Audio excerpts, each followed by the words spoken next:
আসসালামু আলাইকুম। আপনাদের সবাইকে ঈদের শুভেচ্ছা রইল। সকাল সকালে ঈদের নামাজ পড়ে আসা আমার ড্রাগন খেতে আসলাম।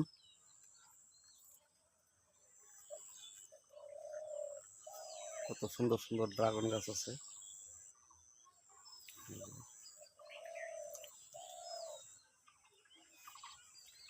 গাছগুলো এখন এত বড় হয়ে গেছে, আমার হাইটে যাওয়ার অসুবিধা হয়ে গেছে।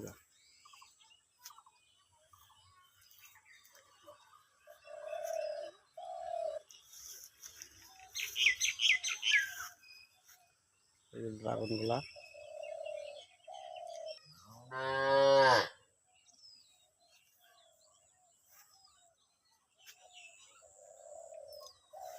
আর ড্রাগন গাছগুলা আগামী মাসে ফুল আসার সম্ভাবনা আছে।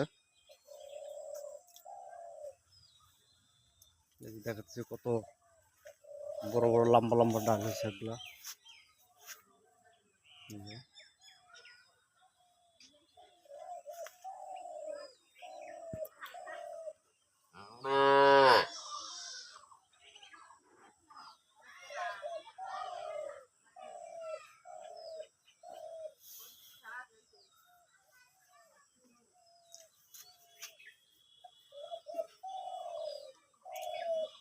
তো আমার ড্রাগন গাছ কিরম লাগলো সবাই জানাবেন, আর নিজেরা চেষ্টা করবেন বাড়িতে লাগানোর জন্য।